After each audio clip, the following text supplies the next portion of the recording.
Hey there, everybody. I'm Chido. And I'm Christine. We have a lot in store for you today. Yep, so part of our hot topics, Kanye West was hospitalized, Fremantle moved Australia Day, and our topic of the day with our sister Rumbi on intimate partner violence and minority spotlight. So stay tuned.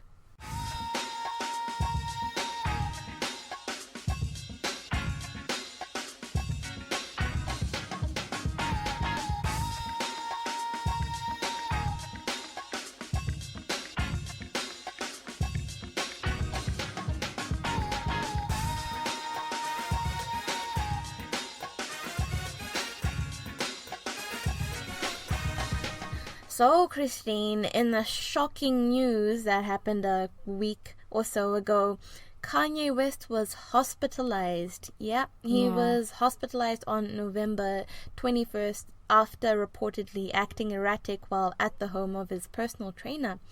And from then, it's alleged that he went into some psychiatric evaluation and about 8 days later was allowed to go home or discharged. Oh, was he discharged? Yep. He's at home now. Yeah. Oh. No, I feel bad for the guy. Yeah, I really do too. Because did you hear what happened at his concert in Sacramento? Yeah, preceding this. Yep.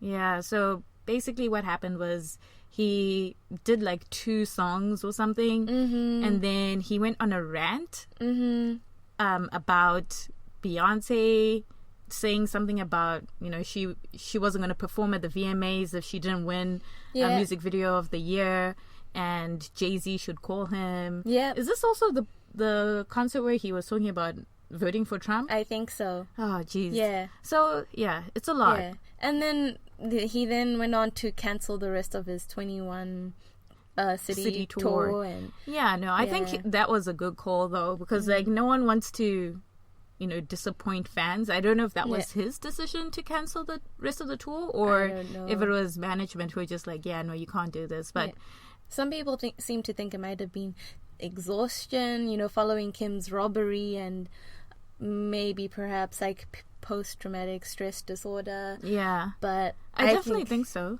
I think it's a lot that's been happening over time. Yeah, no, I definitely think so. Like, even if you listen to his album, The Life of Pablo, he does make some references to seeing a psychiatrist and being on meds, and I don't think he was meaning it metaphorically. I think he actually has, in the past, had to get like some type of help for his mental state. I just feel like really bad for him, because it's not nice, to go through that. And I'm sure he wants to be out and, being productive and not being in hospital and being paranoid and stuff and having anxiety. Yeah, no, it must be like really difficult. I mean, like, as all the talk show hosts and everyone is saying, Wendy Williams, as much as we like to make fun of him, now this is a pretty serious situation, and we'd only hope for the best. And do you think it's like the price of fame, though? Like, I don't think it's the price of fame exactly. I think it's the environment he's in.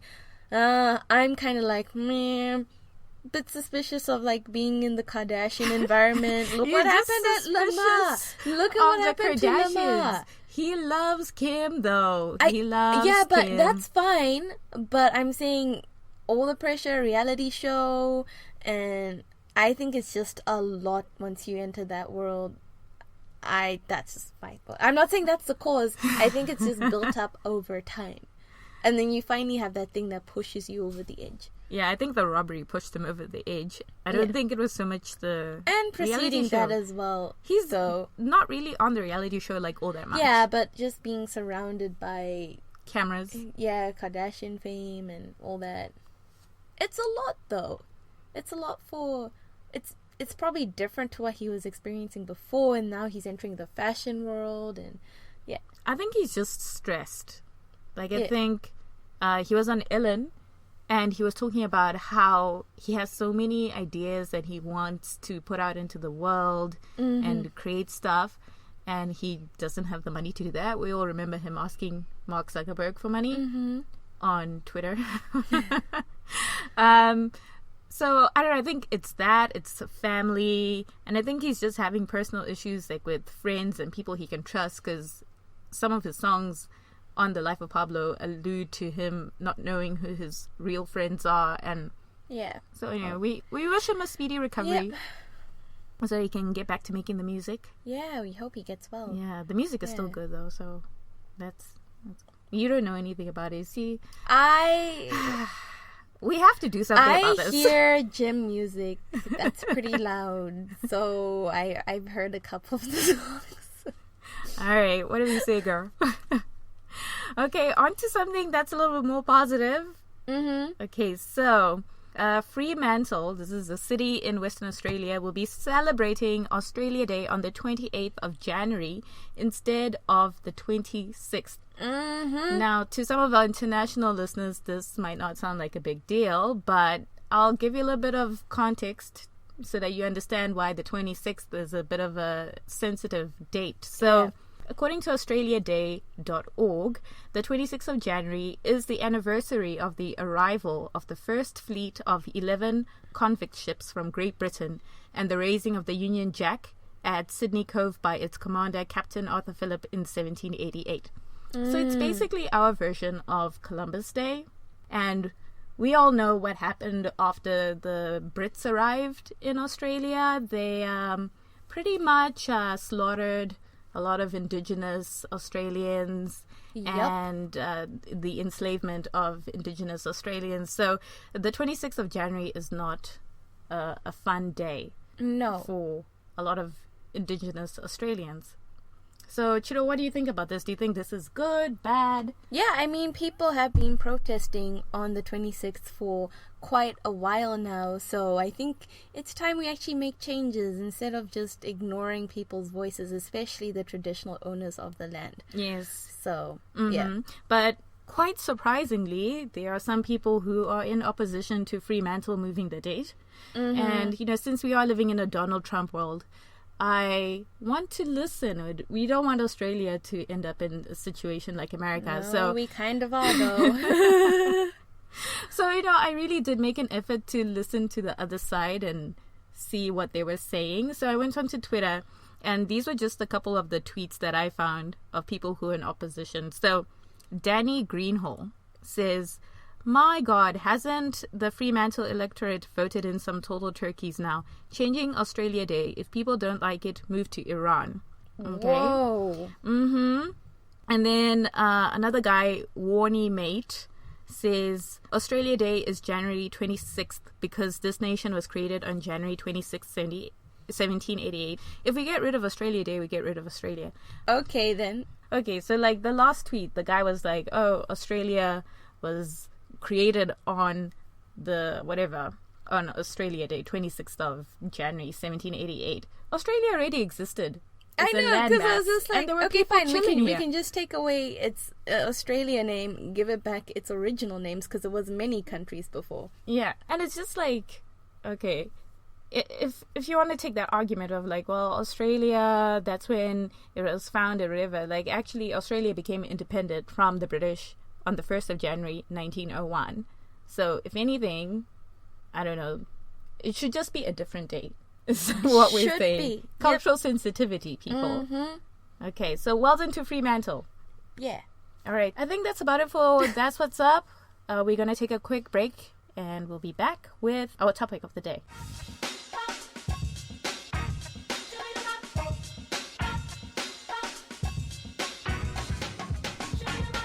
As some people may already know, November 25th was White Ribbon Day in Australia, which marks the start of the United Nations Women's 16 Days of Activism to eliminate men's violence against women. So, to help raise awareness of this issue, Christine and I figured that we would use our platform on this show to talk about it as our topic of the day. That's right. There are many ways in which men can be violent against women, but for today's discussion, we'll be focusing on intimate partner violence, or IPV. And to help us talk about IPV, we've enlisted the help of our resident dentist, sister, and returning guest, Dr. Rumbi. Woo! Thanks for joining us again. Hello. Hello, how are you guys? Good. Nice to be back on the show. Nice. So, yeah, let's get straight into it and talk about intimate partner violence. So, Rumbi, can you tell us what exactly is intimate partner violence? Well, intimate partner violence is a term used to describe physical violence, sexual violence, stalking, and psychological aggression, including coercive acts by former, intimate, or current partner. So it encompasses quite a lot of different things. It's not just the physical violence. Yes, it encompasses a lot of different things that some people don't even know that it's intimate partner violence that's occurring to them. They just think, oh, okay, this is just normal life. But it's many, many aggressive acts that really affect women psychologically also. Yeah. So how big of an issue is intimate partner violence, or in particular violence against women? How prevalent is it actually? Globally, in 2013, approximately 1 in every 3 women experienced physical or sexual violence from an intimate partner or sexual violence from a non-partner, which is really, really quite a lot of women. And it's quite phenomenal that that's how it's happening. And some of these cases are not even recorded because, as I said, it encompasses so many acts that women don't even know that this is happening to them. Right. Yeah.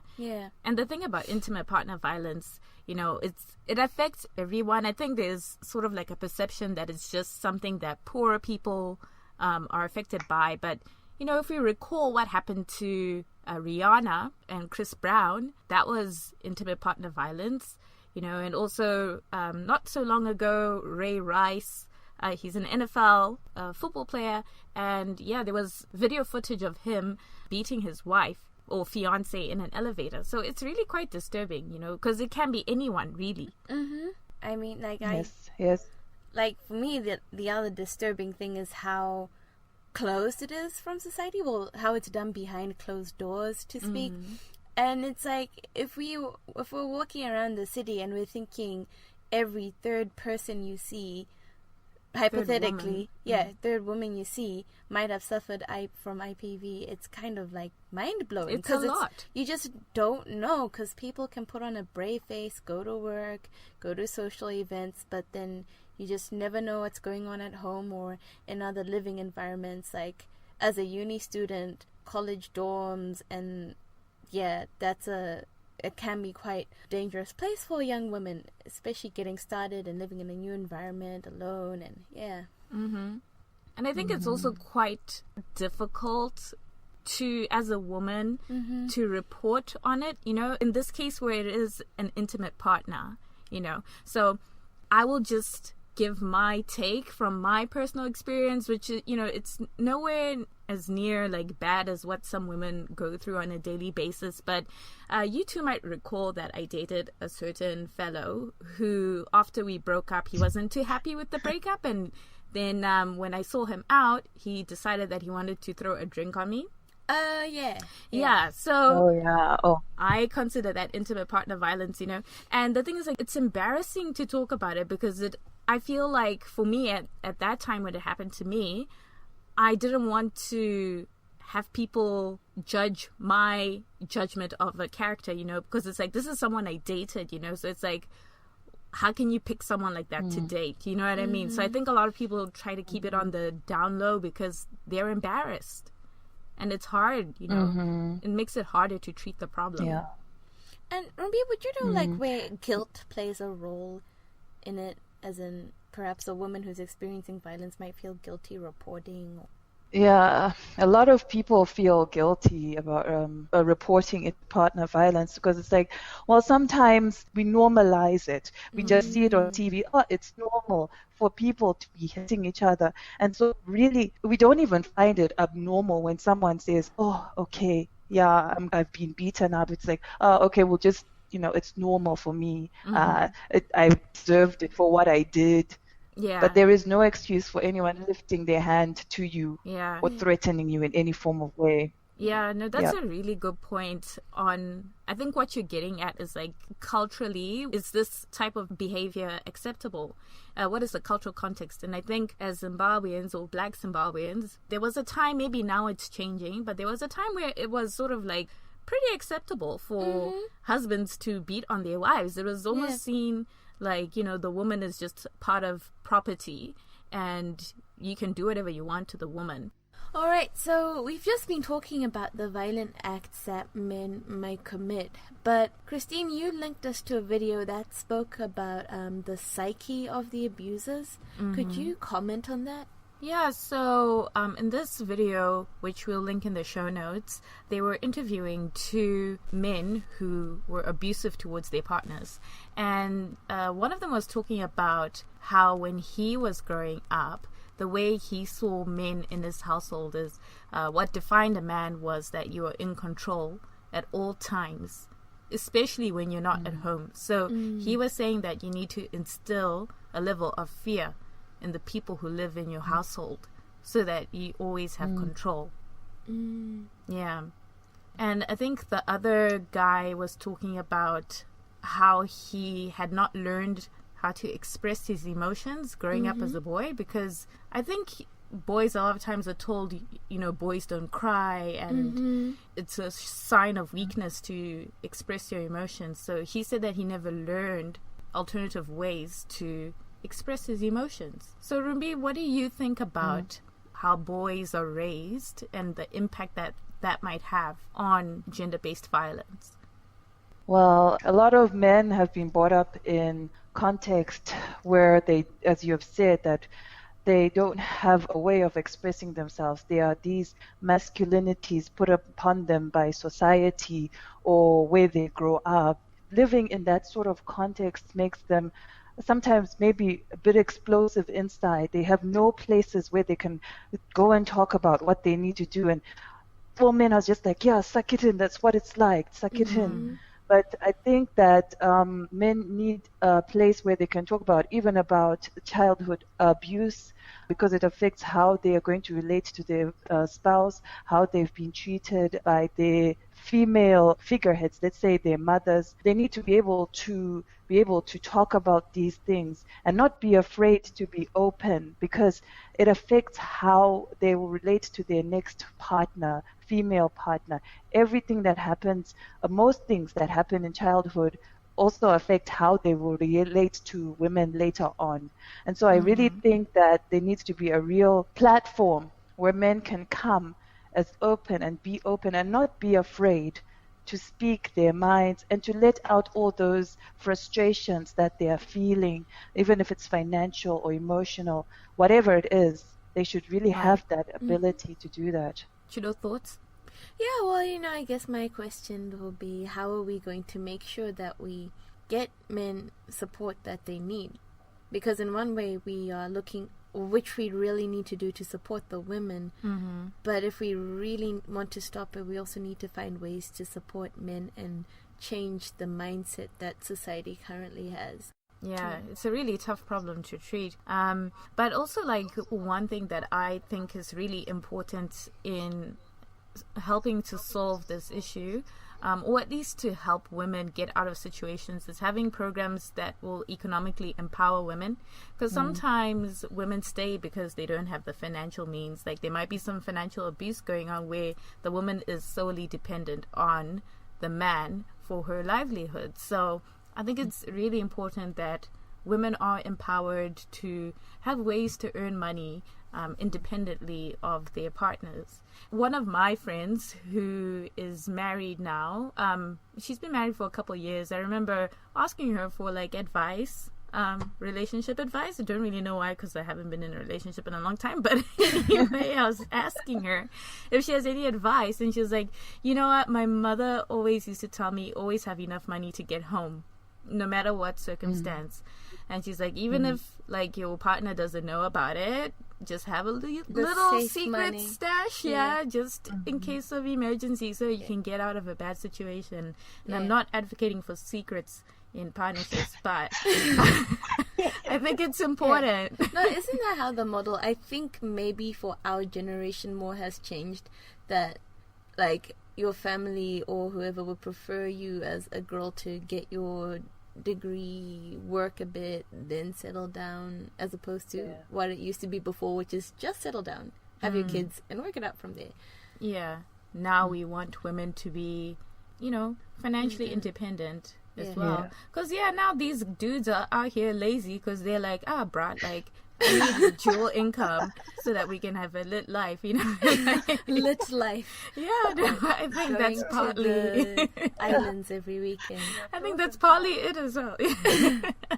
No, but I think it's healthy for both people to have money. Yeah. I think another thing that's apparently going on in Victoria is that the Premier, shout out Daniel Andrews, has announced the 10-year domestic violence plan. So they've taken into consideration some recommendations that were made, and one of the things they want to do is increase funding that goes to social housing and private rental assistance to keep women and children who are fleeing family violence safe. So I think that's also important. That's cool. Because as well as the financial thing, sometimes I think for women it's like, where would I go?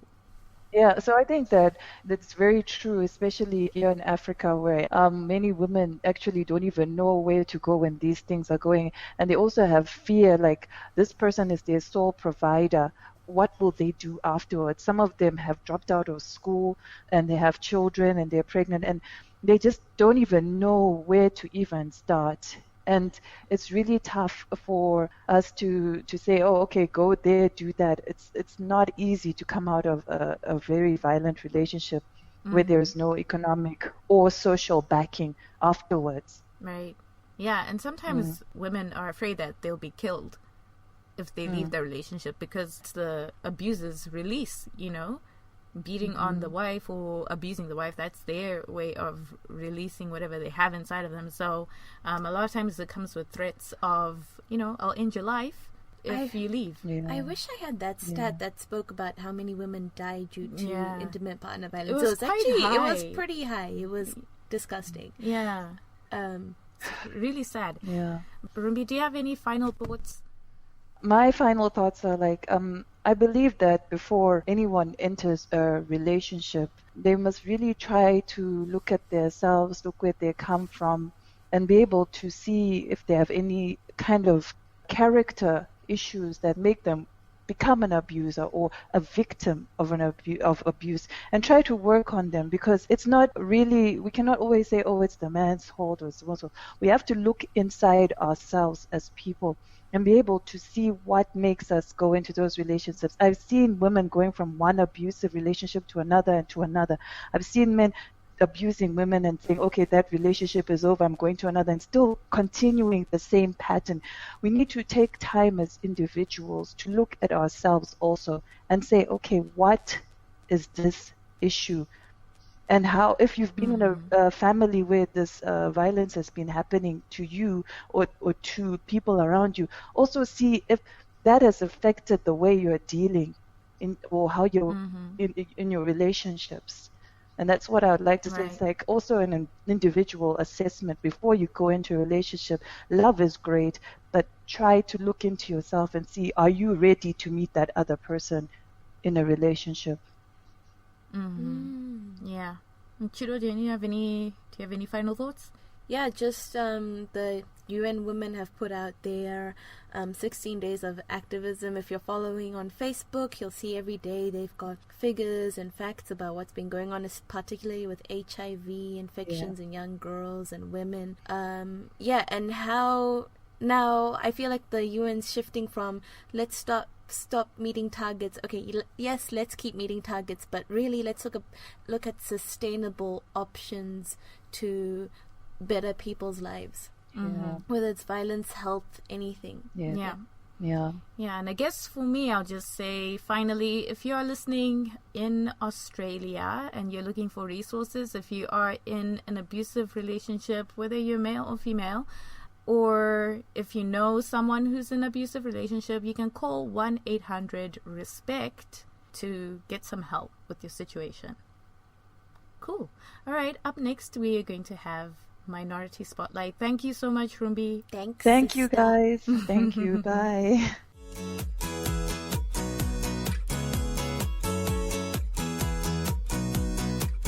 Okay, so we'd like to end on a positive note. Yep, it's been a pretty heavy topic, but it's time for Minority Spotlight. Yay! And today we're shining our spotlight on Mama Alto, who we got to have an interview with. Yay! Okay, so please welcome our fabulous guest, Mama Alto, today.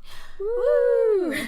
For those who don't know, Mama Alto is an amazing jazz singer and cabaret artiste. In 2015 and 16 alone, she has gone to win the Outstanding Access at the Melbourne Fringe Awards 2016, Best International Production at the Chamaco Awards Cuba 2015 with Finnecane and Smith's Glory Box, and has been a nominee for the Artist of the Year at the Globe LGBTQIA Awards 2015. Please welcome Mama Alto, everybody. Yay! Hello. Welcome. Thank you for having me, Chido and Christine. It's great to be here. Oh.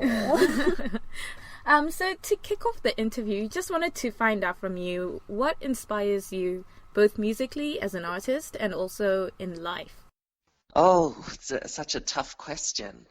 For me, a lot of my inspiration comes from the amazing divas of the past, especially divas in jazz music, especially amazing, strong, queer women of colour, like Billie Holiday, like Sarah Vaughan, Lena Horne, Nina Simone, incredible artists like that who used their musical gifts and talents to also pursue social messages. And by performing, they were able in some way to contribute to social change in the world. So that inspires my art a lot. I'm also just inspired by any kind of fearless artists or people who live fearlessly and authentically to break down boundaries. So amazing companies like Finnecane and Smith, who I toured to Cuba with, amazing artists like Paul Capsis, like Meow Meow, so many people in the Melbourne theatre and cabaret scene as well. And in my life, I'm especially inspired by, I have amazing parents who are just wonderful. They were quite an early kind of pioneering in the 70s mixed race couple. In amongst the circles they moved, they faced a lot of challenges, but they saw them through with a lot of love and a lot of dedication and commitment to each other, but also to social change. So I'm inspired by them a lot as well.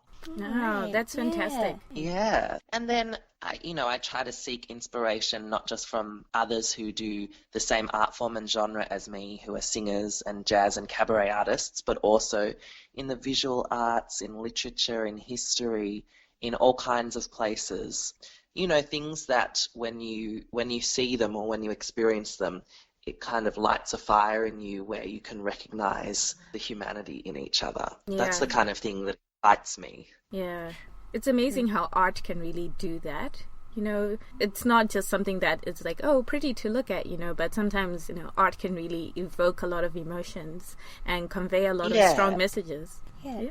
Well, so this year you directed the Divine Femme Choir for trans and gender diverse people identifying as femme, which debuted at the Fringe Festival. Could you tell us about what sparked this idea?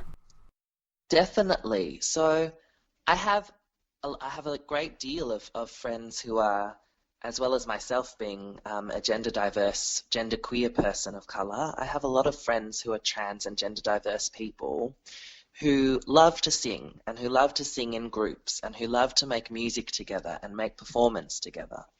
But traditional choirs are quite isolating and alienating for trans and gender diverse people because there's a huge emphasis always in a choir, in traditional Western music, to separate everyone into the different vocal parts, soprano, alto, tenor, bass, and usually, or high and low, and usually this is done in a very binary, very gendered way that dictates that the boys have the low voices and the girls have the high voices, and it can be very destructive and very isolating for trans and gender diverse people when they want to be part of a choir and they end up having these gendered binaries and this kind of gender oppression that weighs so heavily on their lives reinforced to them when they are just there trying to make music and also to access that feeling of community and support that a choir brings. So we wanted to create an environment where trans and gender diverse people could do that and be part of a choir without all of that baggage and connotations, the depression that has often marred their experiences, particularly in childhood and early teenage years, of gendered binaries, which aren't necessary to sing together, but so often come up in choir settings, not through any malice or any designed ignorance by directors and conductors of choirs, just because that is the music system that they've been socialized into. And sometimes, sometimes people don't question or confront those things that they've grown up with. So we said we'd better start a choir that's just for trans and gender diverse people so that they can become comfortable and mix with like-minded people who have experienced that same issue in choral singing, and empower them, because I think everyone has music inside of them. So if in this small way we're able to give them an outlet for self-expression and community, it's really something wonderful. Right. Definitely. It's really great that you're creating a space for the gender diverse people to be able to express themselves musically. Yeah, particularly I think self-expression for everyone needs to be like a given in life. Like everyone needs to be able to showcase their emotions or have something they can immerse themselves in that's not just work or school. Yeah, it's so important.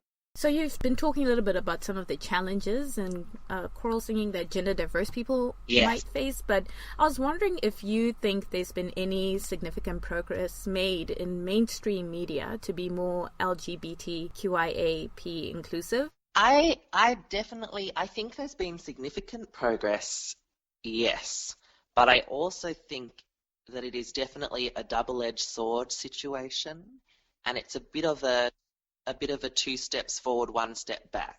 And that's and it's the same with other marginalized identities, including some of my own intersecting identities, like as a person of color, as well as an LGBTQIA plus person, is that it is hard to strive to demand a fair and equal and non-stereotyped representation of ourselves in the media, of our stories, of our lives, of our lived experiences, of our issues, without mainstream media responding in ways that tokenize us and further marginalize, tokenize, commodify, exploit, or fetishize us.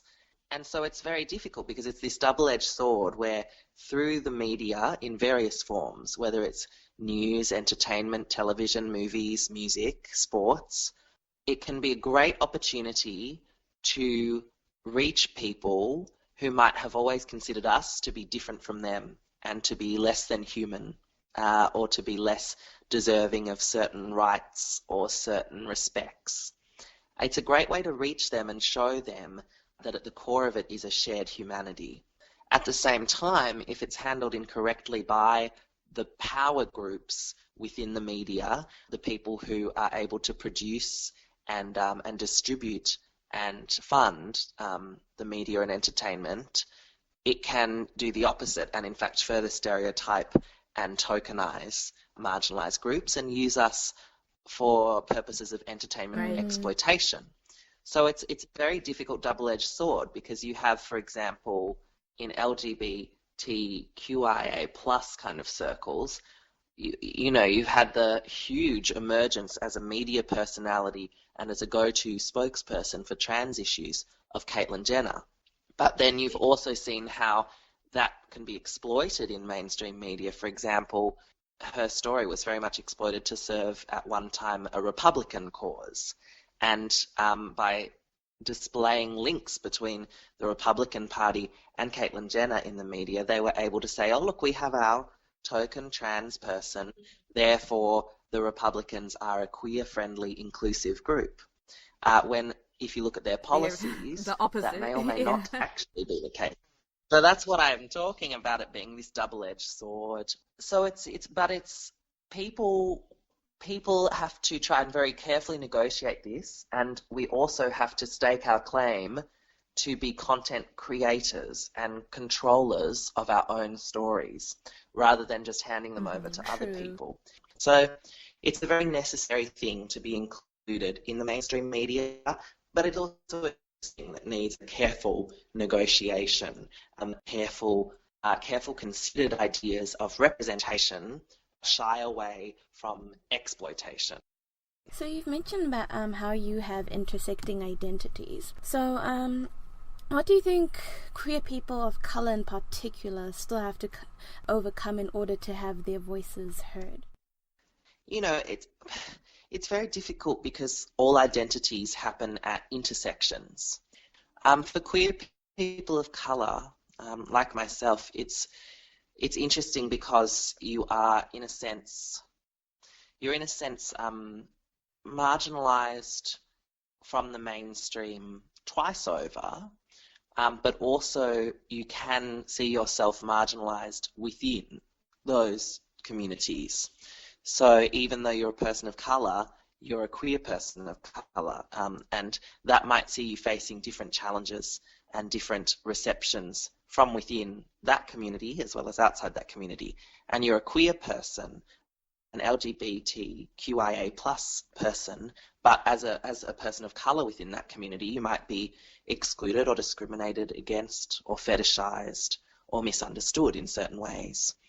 So it's very difficult because the challenge is there, because we're up against not just cis-normativity and heteronormativity and homophobia and transphobia, but also up against a kind of white supremacist thread that's very common in Australian culture and American culture, and we're seeing more and more of it in the rise of political figures like Pauline Hanson, like Donald Trump and Mike Pence, like Scott Morrison and Peter Dutton.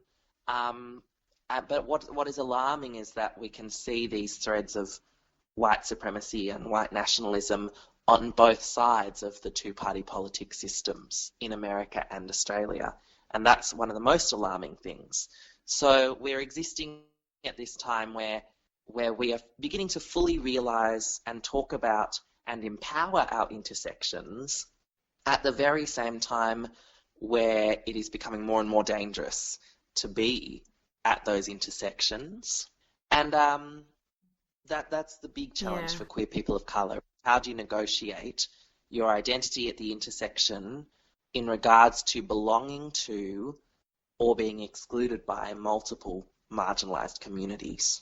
So it's very complex, and there aren't any easy answers, but I always try to approach it through my art, just by valuing authenticity, individuality, and loving connections through music between people, and just taking it to that very base level of a shared humanity in art, in love, in expression, and hoping to build from there something that will transcend any kind of divides that are given to us by socialised norms, by prejudices.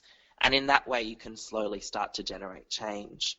And just to wrap up, in case anyone else wants to catch you performing, I'll be catching Mama Alto.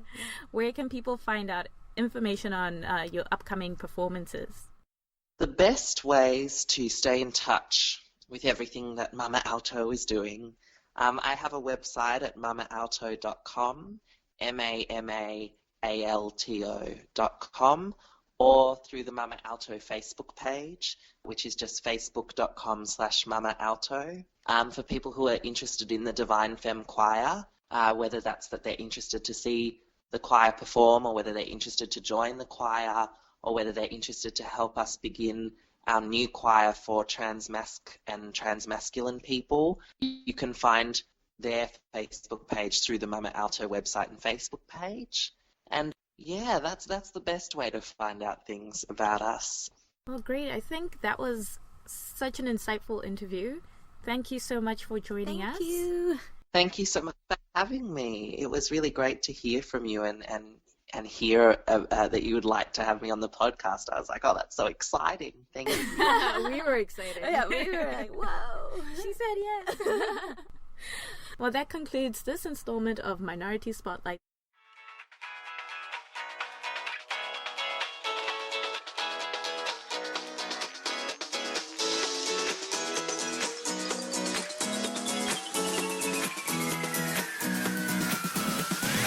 And that's a wrap for today's show. Please hit the subscribe button in iTunes and leave us a 5-star rating. As always, you can find us on social media, Twitter, Facebook, SoundCloud, and YouTube. Just search for SOS in Oz.